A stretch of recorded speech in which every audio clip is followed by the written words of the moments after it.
So give it up for David for that, everyone. Come on.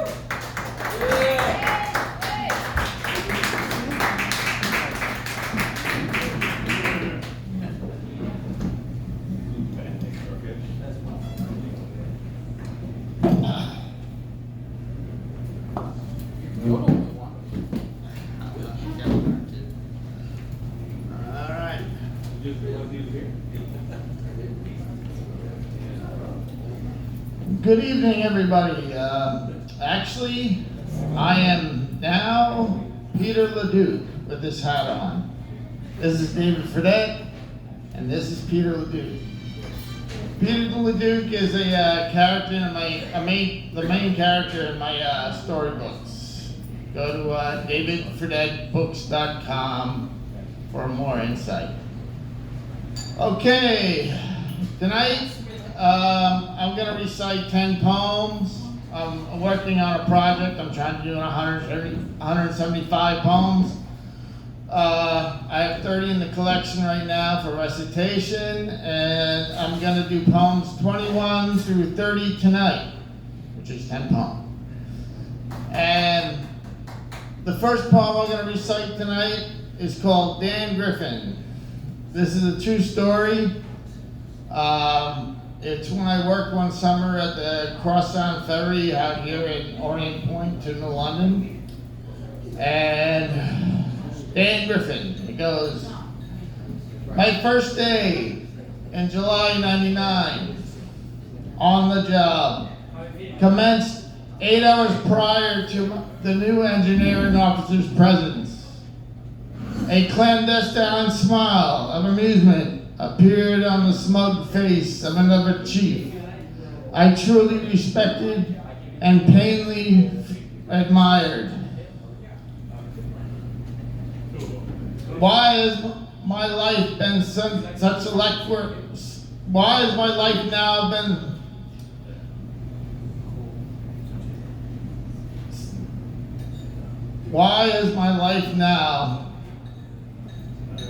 been less of a requiem of faults done past?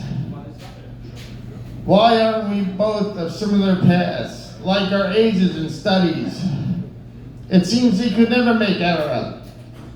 After a month, our polarity began to manifest in my mind.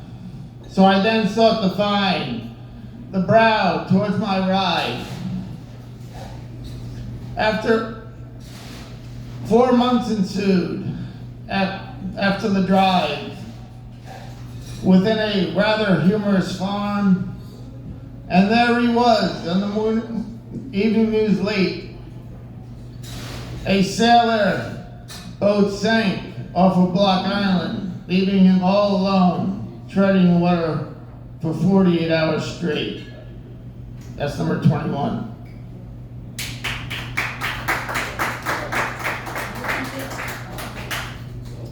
Poem number 22 is a short little poem. It's called Altruism, and it goes, there's a pound of pleasure in my right pocket.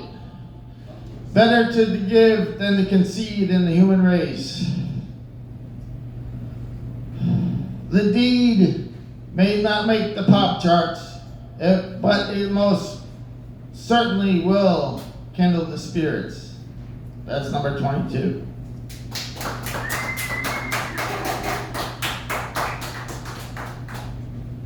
Poem number 23 is called Turning 50, another little short poem, and it goes, through all the years of staying put, I must release the demons of hand and foot.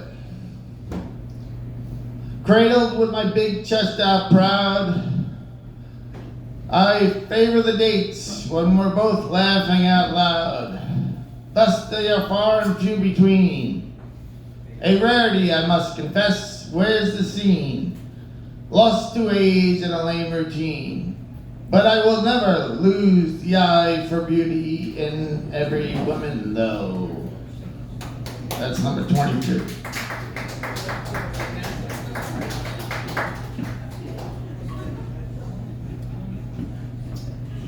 Poem number 24 is called Dear Professor Hawking. It's a tribute to the astrophysicist, the late astrophysicist. May you rest in peace.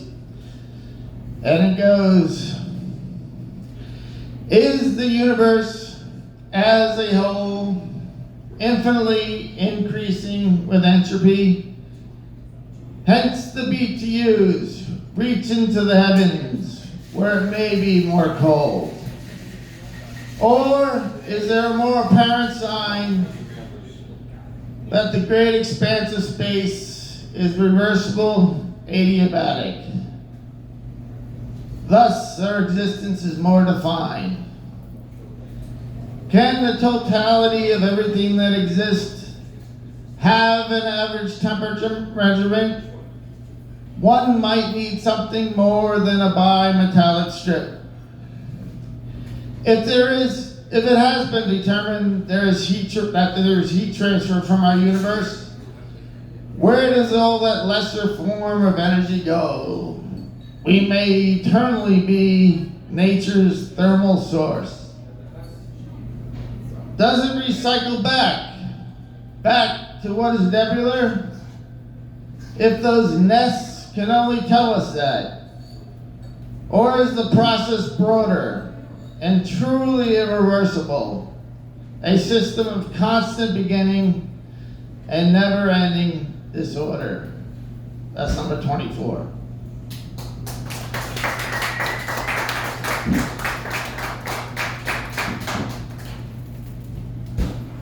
"25" is a quick little poem.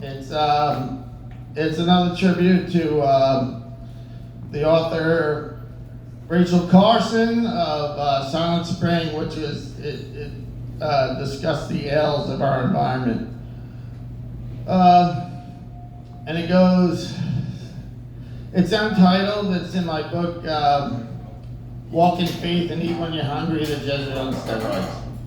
And it goes, still lifes and strewn kites may dazzle our present, hay bales and stables make quiet whinnies, but I won't have a clear conscience when the birds stop singing. That's 25.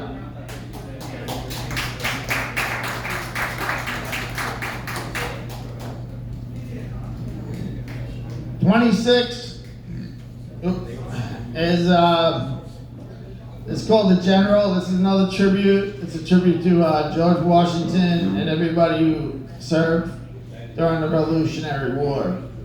And it goes, fruity flares sampled, with each share gambled on our vast landscape, which slowly took shape in hot scant battles, valley forward saddles,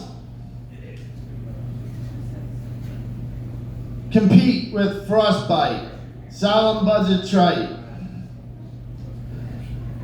Short, sentimental, weak continentals continue to bleed as he sows the seeds of time cast in stone by French baron's tone, propagating tact, bricks now stack in George's honor.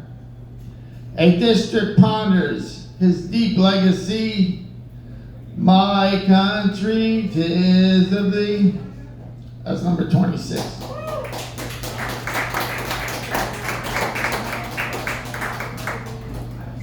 Poem number 27, we're getting there, is another short poem. It's called The Harvest. I wrote it one summer afternoon when I took the train down to Grand Central and I walked down on the Bowery. And it goes, it's called The Harvest, and it goes, sleeping ears lie behind a row of famished stalks, waiting for their turn. We can turn them to a meal, one mutters with bated breath. Do we have enough for dinner? Patrick is a Vietnam veteran. Moon is 5 months pregnant. And Greg is just hungry. Number 27.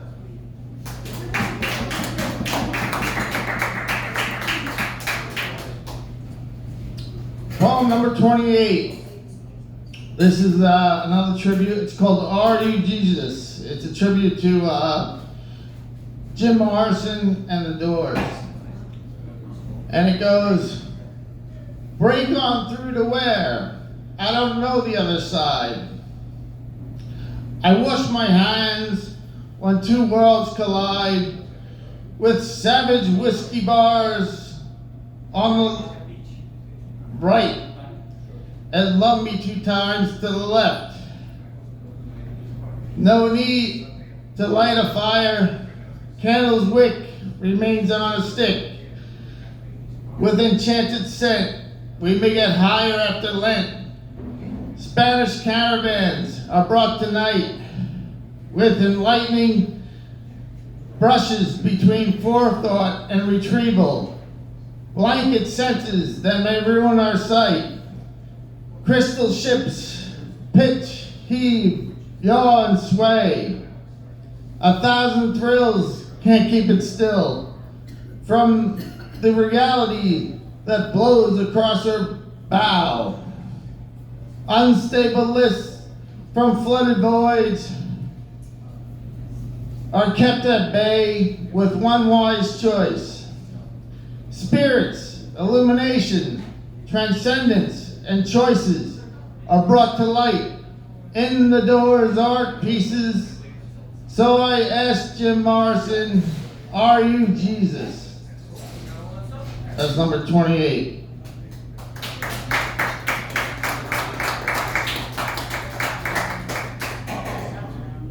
And we got 29, another short little poem. It's called Blarney Stone.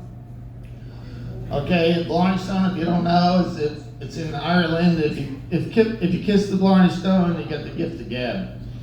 And it goes, sharp tongues and clever passes may alter the minds with the gist for fortune and romance. For blatant bits of shrieking fits will surely achieve passive solitude. That's number 29.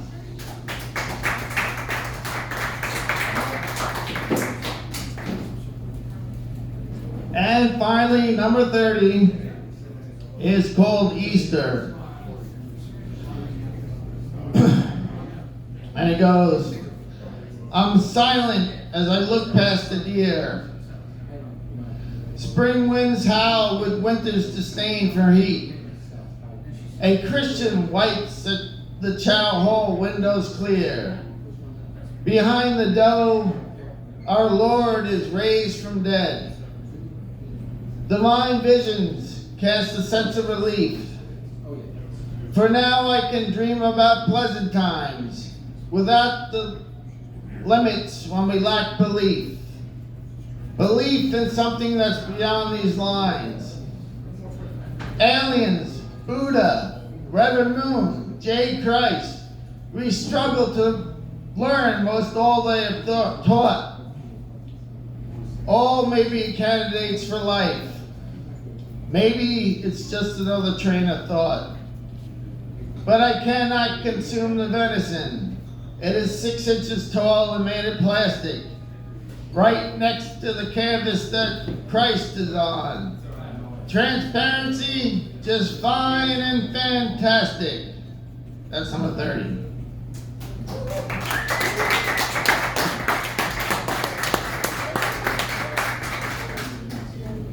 No problem. Everyone give it up for David for that. Thank you so much. Next up.